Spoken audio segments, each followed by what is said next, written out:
I never thought a funeral could feel like a stage for betrayal, but my husband's memorial became the moment my family stripped away the last of their masks. Lydia raised her glass. Her smile didn't reach her eyes. "Some widows," she said loudly enough for everyone to stop chewing, "some widows mourn. Others just move in and refuse to leave." People laughed, not hard, not belly laughs, but the kind of polite, nervous chuckle you give when you're not sure if you're hearing a joke or a warning. I turned to my son, Ethan. He smirked, looked down at his phone, took another bite of pasta salad like it was all normal. I excused myself and went to the hallway where the photo boxes were. I'd brought them for the family, pictures of Edward through the years, from our wedding to the grandkids' recitals.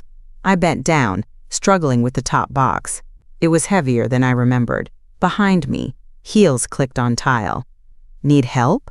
Lydia asked, mock sweet. I turned, relieved. Maybe this was her awkward way of apologizing. "Yes, thank you. If you could just—" She cut me off, bent slightly, then stopped. "Oh," she said, standing upright again. "Actually, my back. You know how it is." I didn't know what to say. I looked down at the photo of Edward holding our firstborn in the hospital. Ethan swaddled like a burrito, red-faced and wailing. Lydia stepped closer, lowered her voice so only I could hear. "You know, Margaret, maybe it's time you start doing things for yourself. Carry your own weight. Go work, old parasite." She smiled like it was a joke, like we were just gals being cheeky, but her eyes were cold and flat. She turned and walked away, laughing to herself as she rejoined the crowd in the dining room. And that was the moment. Right there on the tile floor, kneeling with my dead husband's memories in my hands, when something inside me changed. Grief didn't go away. It hardened. And in its place came something sharp, clear, and ice cold. Because they thought Edward's death made me weak. They had no idea what it actually made me. Ready. 2 weeks before the memorial, I was still in our bedroom, folding Edward's robe with shaky hands. His scent lingered faintly on the collar. Cedarwood and breath mints. I placed it carefully on the bed and sat down, still unsure whether I was supposed to cry or scream or do nothing. Ethan came by that morning with Lydia.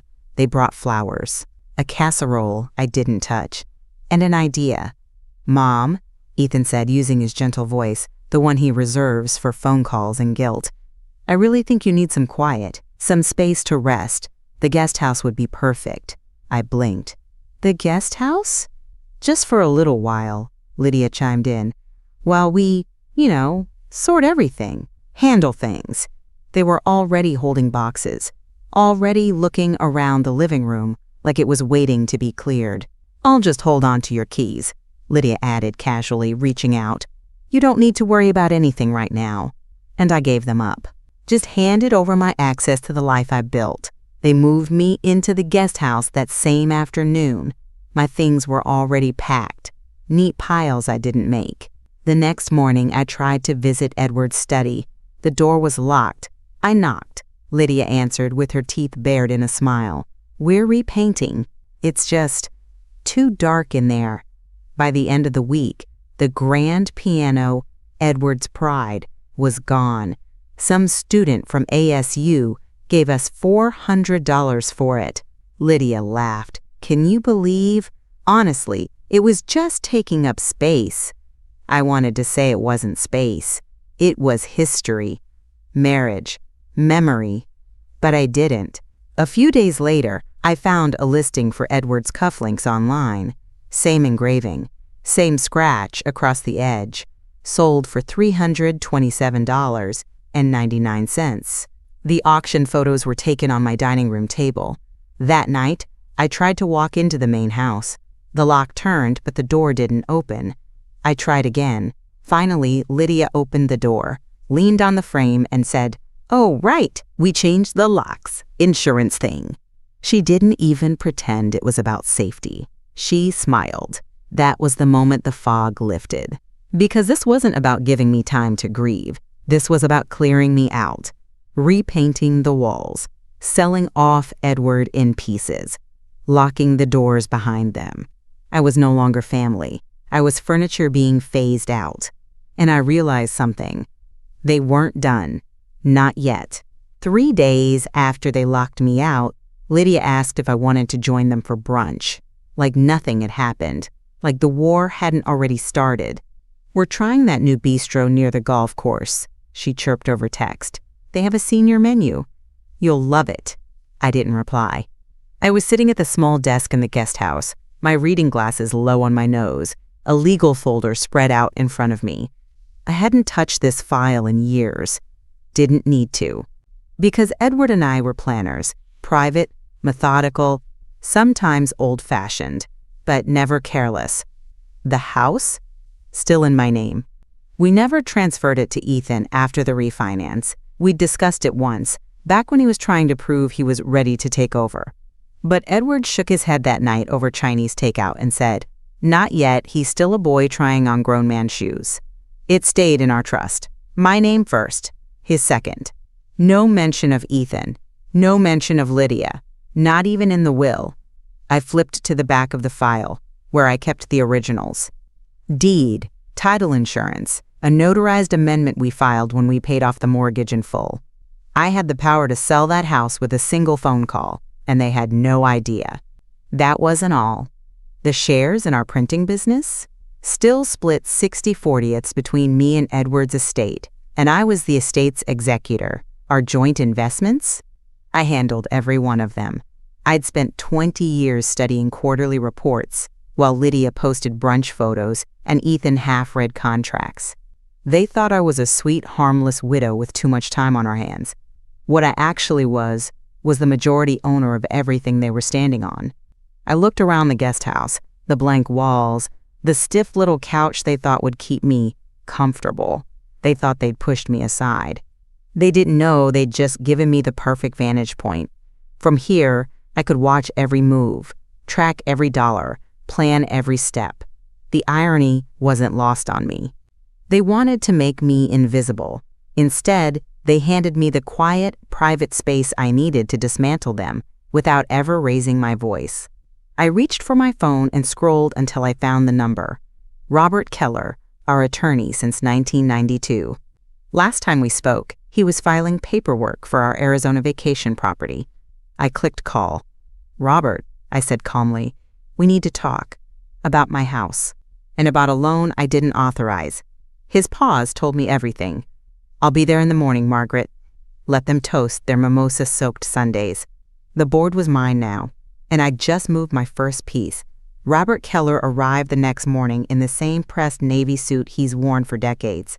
He looked older, thinner hair, more careful on the steps, but his handshake was still firm and his eyes still sharp. I poured coffee, real cups, no paper.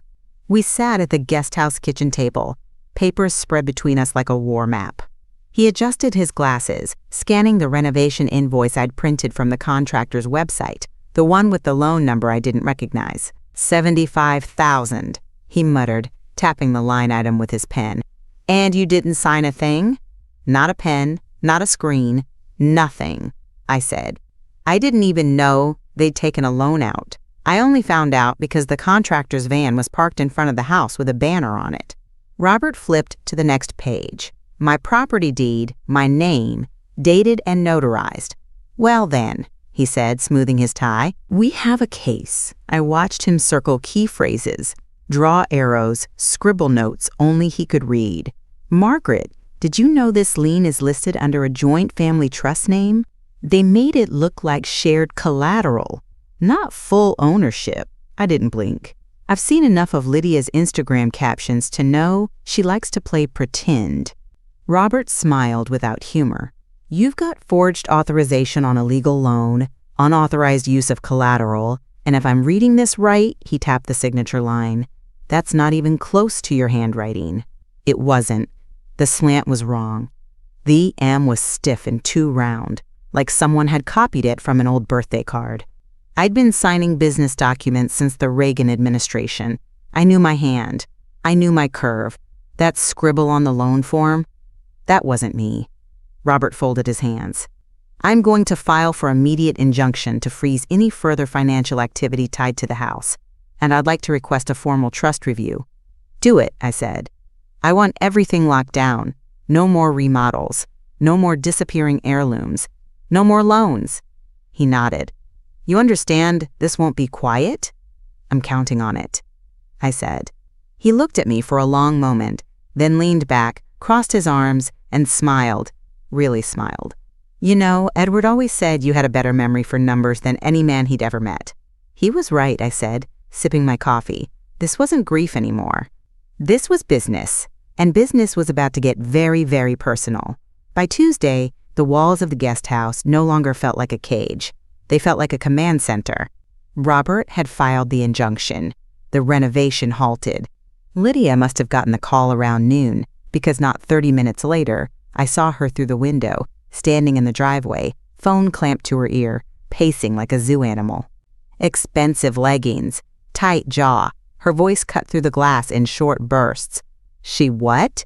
That's impossible. She doesn't even... No, I authorized. Listen, I don't care who she hired. She turned and saw me watching. I didn't wave. I didn't smile. I just shut the curtain.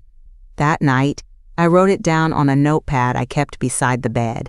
Objective: expose Lydia's fraud, protect Edward's name, take back my home, make them feel what they made me feel. Replaceable. I underlined the last word twice. What they had done wasn't just theft. It was erasure. They didn't want my money. They wanted my absence. The piano? Gone. The study? Gutted. Even the guest bathroom had been updated. Edward's shaving brush tossed out like some artifact from a museum they didn't want to fund anymore. And Ethan, my boy, my only child. He watched it all happen, said nothing. Not when Lydia listed his father's books on Facebook Marketplace. Not when she boxed up the framed certificates Edward earned from a lifetime in publishing and told the movers, take it all to storage, if it fits. Ethan just nodded, or shrugged, or avoided my eyes. But silence is consent, and now I knew he hadn't just gone along with it. He'd signed the loan paperwork as co-owner. Robert found his name right beneath the forged version of mine. He hadn't been tricked. He'd been complicit. I stayed up most of that night going through files, documents, old bank statements I'd saved, just in case. I made a list, labeled folders, marked accounts. Every memory they tried to sell off, every document they tried to twist. I was gathering it now, not like a widow, but like a woman preparing for court, because that's where we were heading. The next morning, Robert texted me, Margaret, found something, sending courier. You'll want to see this. I stared at the message, pulse steady. Let them smile at brunch. Let them host their dinner parties in the kitchen I paid for. They thought I was in retreat. They didn't see I'd just declared war. The envelope from Robert arrived at 8:12 a.m. a slim manila file. No note. Just a paper clip and my name typed neatly on the label. Inside, a printed email chain. Subject line, final approval, plumbing scope plus budget. Sent from Lydia's Gmail to a contractor named McClintock. One line from her stood out, highlighted in yellow by Robert. Please proceed with the main and secondary bathroom updates. Margaret authorized everything last week. Signed form attached. There it was, the attachment. A scanned PDF. And at the bottom, a signature meant to be mine. But it wasn't mine. The M was a stiff loop, like a child mimicking cursive. The tail of the T in Margaret didn't flick. It curled under, as if Lydia had copied it by memory, not habit. I'd signed contracts for nearly 3 decades in our publishing business. Hundreds of forms, licensing deals, lease agreements. You learn your own signature like the back of your hand. And that wasn't mine. Robert had annotated it in pen. Forgery. Match versus known signature. See attached bank file. Valid for evidence. The second page showed my real signature from last year's tax filing. Slanted. Confident. Exact. No guesswork. But what hit me hardest wasn't the fake signature. It was the printer data. Printed from Canon TS 6400 series, home office, the Wi-Fi printer we kept in the main house. It stamped the file at the bottom automatically. I'd forgotten it did that. It meant the form wasn't just emailed, It was printed from our shared home network with Lydia logged in. Likely while I was still living under the same roof, still eating at their table, still setting out Edward's pills in the morning, still being quietly deleted. I sat back in the chair and let it wash over me. Not rage, not even sadness, satisfaction. They weren't careful because they thought I couldn't possibly matter. They'd committed fraud in the open, assuming I'd be too slow to see it, too gentle to fight it. I printed the documents again, once for Robert, once for the police. Then I did something that surprised even me. I walked into the main house without knocking. Lydia was in the kitchen, peeling an avocado like she was on a cooking show. Ethan sat at the counter with his tablet scrolling. "Morning," I said, calm as ever. Lydia turned, half a smirk on her face. "Everything okay?" I placed the folder on the counter. "I just wanted to drop this off," I said. "You'll be hearing about it soon." Then I left, slowly, calmly, like I wasn't shaking with control inside, because the first breadcrumb had been found, and now they knew I was watching. And I had receipts. She came in without knocking. No greeting. No, "Hi, Margaret." Just the sharp scent of too much perfume and heels hitting my tile like a metronome of fury. "You froze the account," Lydia snapped. "Do you have any idea what you've done?" I didn't look up from the table. I was trimming copies of documents for Robert's binder. "I stopped the bleeding," I said calmly. "My house, my name, my right." She scoffed, arms folded like a spoiled debutante denied her debut. "You're sabotaging us. Ethan and I are trying to improve this place, make it livable, modern.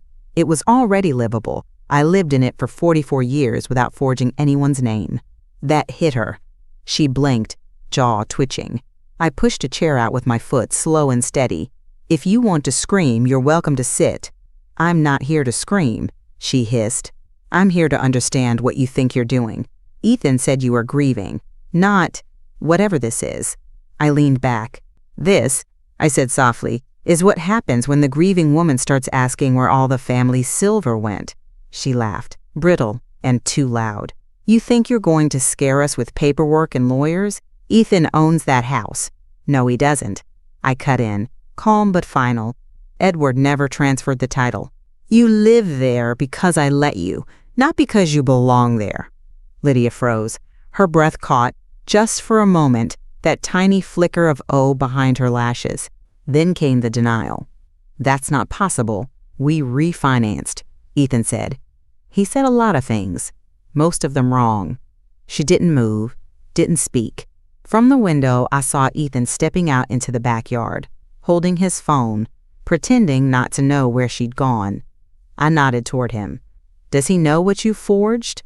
Or is he just now figuring out what you dragged him into?" That cracked her. She stepped back, arms now wrapped tightly around herself. "We're your family," she said, voice lower.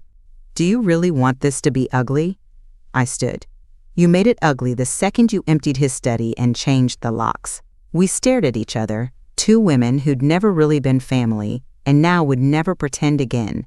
She turned without a word and left. I didn't follow. I didn't shut the door, let her walk away and explain herself to Ethan, or not. Either way, the silence between them would start speaking louder now. And I wasn't done. I didn't need a private investigator. Just a printer they forgot was still connected to the guest house network.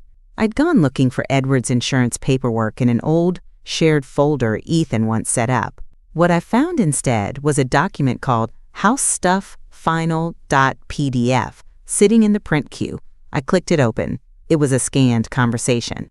A message from Lydia to her friend Jenna, the one who always wore too much bronzer and called herself an entrepreneur without ever naming a business. It read, "Once the old bat's gone, this place is ours. I already have a Pinterest board for the upstairs remodel."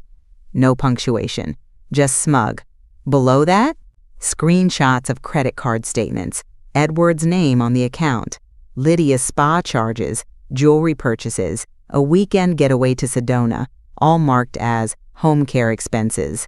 One entry caught my eye, $1,895, boutique charge labeled mobility chair replacement, I hadn't used a wheelchair in my life.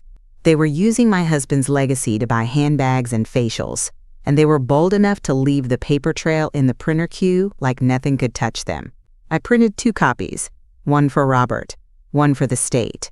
When I told him what I'd found, he let out a low whistle. They didn't just steal, he said. They bragged about it. I didn't answer. I just stared at the printout. Once the old bat's gone, those words didn't even sting. Not anymore. They clarified. This wasn't emotional. It wasn't personal. It was entitlement. The kind that grows in quiet places, behind closed doors, under polite smiles, beneath years of, "Thanks for everything, Margaret." Lydia didn't hate me. That would require effort. She simply saw me as furniture that hadn't been moved out yet. By the time I walked back into the guest house, the printer was already humming again. Another file, probably their grocery list or vacation itinerary. I canceled it. They'd had free rein long enough.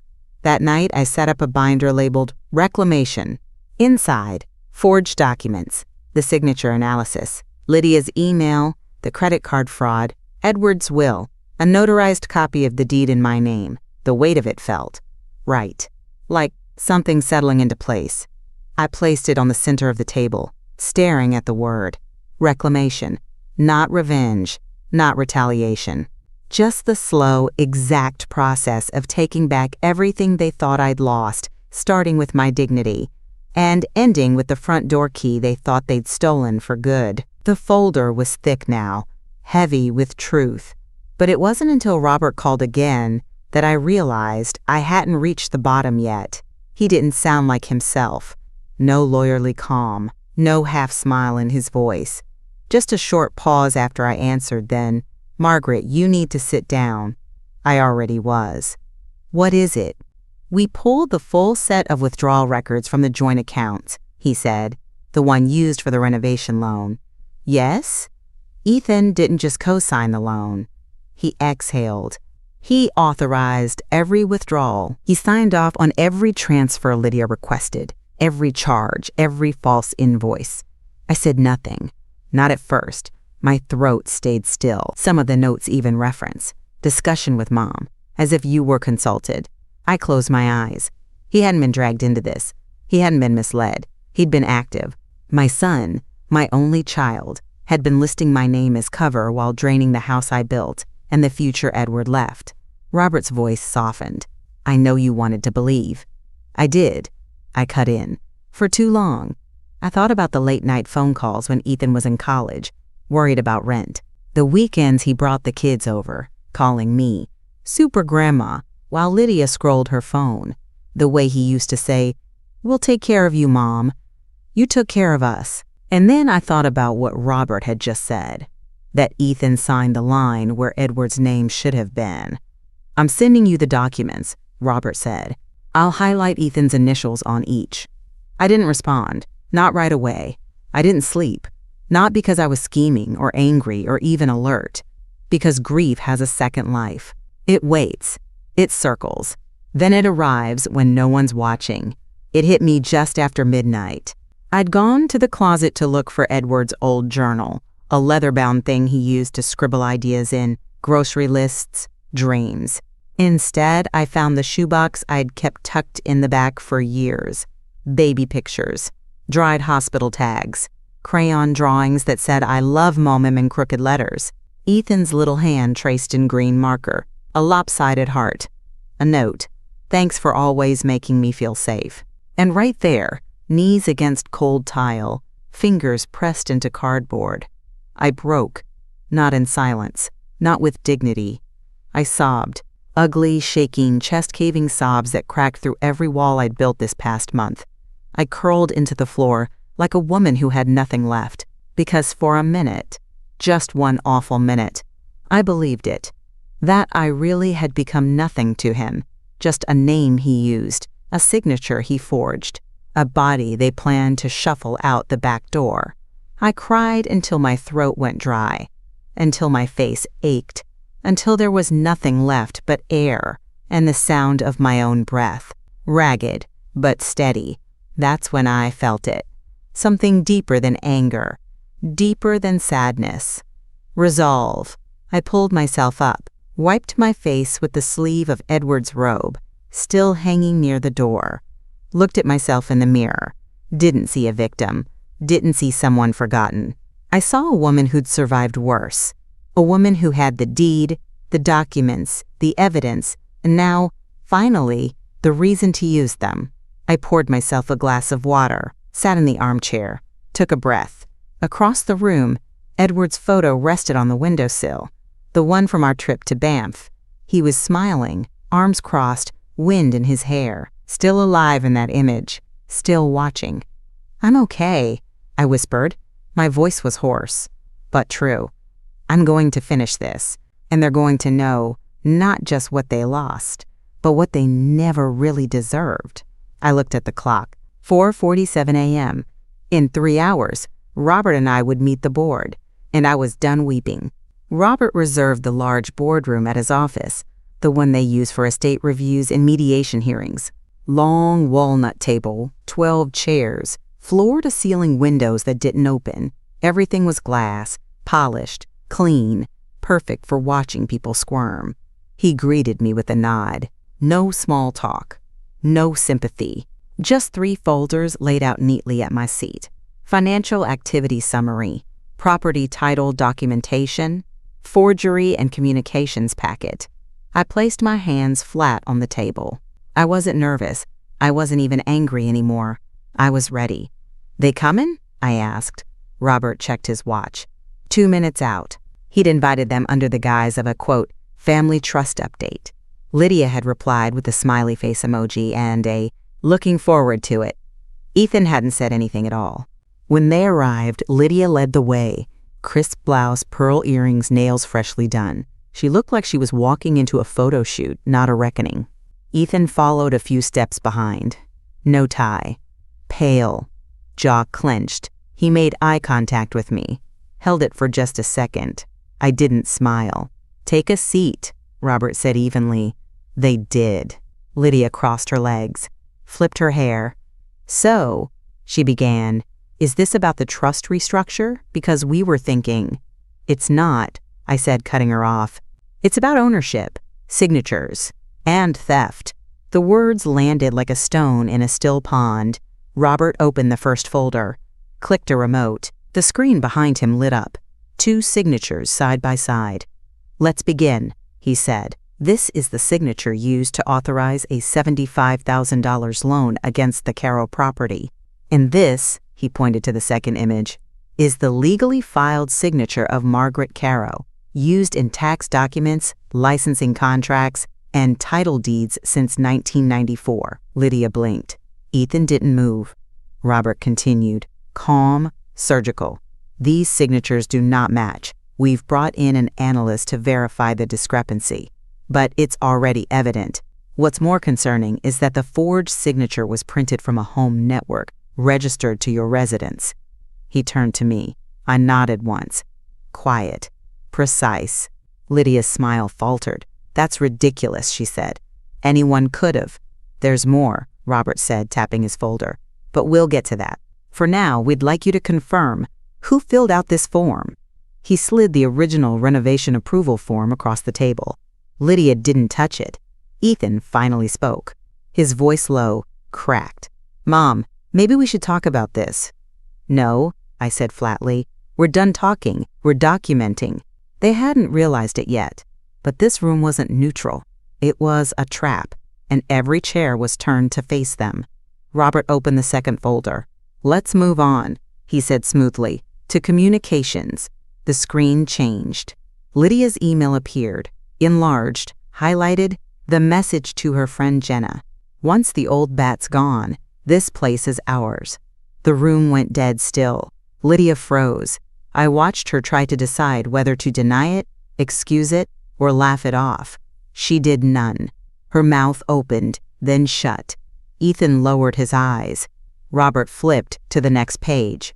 "This is the statement from Edward Caro's legacy credit account. You'll notice several charges marked as home improvement expenses." He tapped the laser pointer on a few. Minus $1,300 luxury spa, minus $975 boutique women's wear, minus $1,895 falsely coded as mobility equipment. He paused. Margaret has never used a mobility aid, and she certainly didn't authorize Lydia's weekend in Sedona.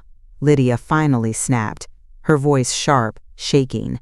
"This isn't real." Robert didn't blink.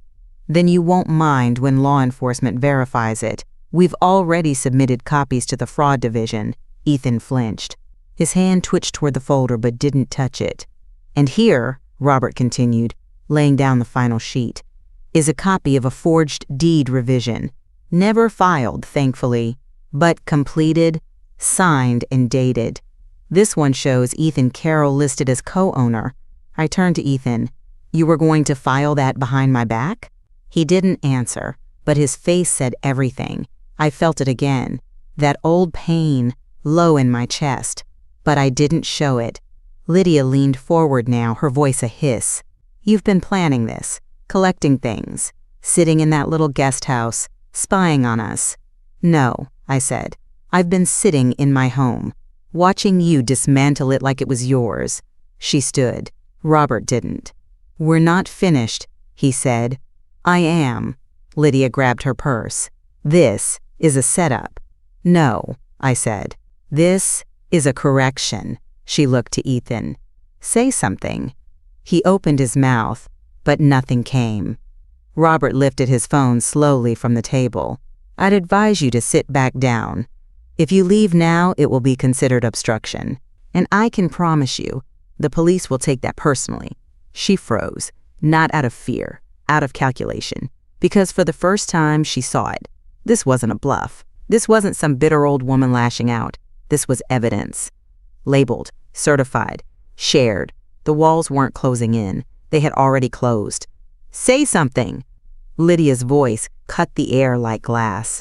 She turned on Ethan with her full weight now, voice sharp, eyes wide, lips curled in the polished panic of someone who's losing an audience. Ethan looked at her, then down at the folder in front of him. His fingers hovered just above the pages, the ones Robert had labeled in quiet, fatal order. He whispered, "She's right." Lydia blinked. "What?" Ethan stood, slowly, shoulders hunched, face pale, but he stood. "She's right," he said again, louder. "You forged everything. I helped you hide it." He didn't look at her. He looked at me. "Mom, I thought we were just moving forward. I thought we'd inherit it all anyway." Lydia said. He stopped. "She said we'd take care of you, that it was time for us to lead." My voice came before I even realized it. "And you believed her." He nodded, shame plain on his face. "I didn't think it would hurt you this much. I thought—" "No," I interrupted. "You didn't think. You signed. You let her rip your father's study apart. You stood in my kitchen while she sold off his memory. And you said nothing." The air in the room held still. Lydia looked at him like he'd grown horns. "You're turning on me?" "I didn't sign up for all of this," Ethan snapped. "I didn't think you'd forge things." "You watched me do it," she hissed. He didn't deny it. Robert quietly clicked his pen shut. The screen went dark. The meeting was effectively over. I looked at Ethan. Really looked. His face was familiar. His eyes were his father's. But the boy I raised? The one who once promised to protect me when Edward was in the hospital. He wasn't here. Or maybe he was. But buried under years of compromise. "I should have never handed you the keys," I said. "You weren't ready." His eyes welled. He didn't wipe them. "I'm sorry." I didn't answer, because sorry was a patch over a broken pipe. It didn't stop the leak. And it didn't rebuild the house. He sat back down like he'd aged 10 years in one breath. Lydia stood frozen. Her power, her performance, gone. She looked smaller now, because the moment Ethan admitted it, the floor vanished beneath them both. And I didn't have to shout. I didn't need revenge. They'd just destroyed themselves. Security entered the boardroom so quietly, it took Lydia a few seconds to register them. 2 men in gray suits, calm, professional, standing just inside the glass doors. Lydia finally noticed. "What is this?"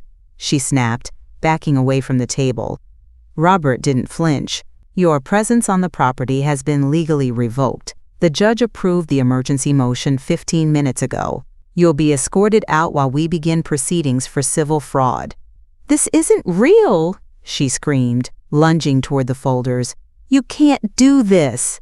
But she didn't reach them. One of the security officers stepped between her and the table with practiced ease. "Ma'am, we'll need you to leave your personal belongings and come with us. You think I'm just gonna walk out of here like some criminal?" Robert closed his binder. "You're not under arrest? Not yet. But if you continue this behavior, I'm sure law enforcement would be happy to assist." Lydia's face twisted, not just in fury, but in disbelief, as if the world had betrayed her by obeying laws she never thought applied to her. Lydia, realizing she was alone, tried once more. Desperate. "This is your fault," she hissed. "You never let go. You never made room for us. You—" I stood, not fast, not loud. But when I rose, she stopped talking. I walked to the head of the table, picked up the file marked Deed plus Authority. I looked at her. No pity, no rage, just facts. This house wasn't yours to redesign. This life wasn't yours to inherit by force. She stared at me, unblinking, furious, helpless. I gave the folder to Robert and turned away. The officer stepped forward. "Let's go, ma'am." She was escorted out of the boardroom. No one said a word. No one pitied her. The only sound was the soft scuff of her heels across tile and the final click of the door shutting behind her. By Friday morning, the street was lined with moving vans. Bright yellow, loud, unmissable. Boxes were stacked in crooked towers along the circular driveway. The Arizona sun beat down on the cardboard, making everything look bleached and temporary. Neighbors walked their dogs slower than usual. Lawn sprinklers kept running, but no one pretended not to look. They all knew. The house, my house, stood tall behind the chaos, pristine on the outside, but no longer theirs. The new owners, a retired couple from Flagstaff, had already signed the transfer, paid in full. It took one phone call, one signature, mine. The title was still in my name, after all, always had been, and now it never would be in theirs. Lydia stood on the lawn, flanked by boxes, marked kitchen, primary closet, and Ethan office. Her makeup streaked down her cheek, her phone pressed to her ear, but nobody was answering. She looked around like there'd been some mistake, like someone would run up and say, "Wait, this isn't happening." But no one came. One of the movers handed her a clipboard. She waved him off like he was a bug. On the porch, the new owners smiled politely. They had a locksmith with them. When the technician finished installing the new deadbolt, he pulled the handle. The door opened with a satisfying click. Lydia screamed. "No!" "That's you can't just—" The wife, a woman in her 70s with soft gray hair and a sharper tongue than she let on, turned to her and said gently, "It isn't yours." Then she closed the door. Ethan stood at the end of the driveway, a single suitcase beside him, just one. Like everything else he thought belonged to him had been air. He didn't cry, he didn't plead, he just looked, quiet, folded in on himself, like he understood now, not what he'd lost, what he'd given away. And I didn't go to the house that day. I didn't need to. I was already miles away, watching the lake from a bench Edward and I used to sit on when we needed to make big decisions. I'd made mine. I sold the mansion.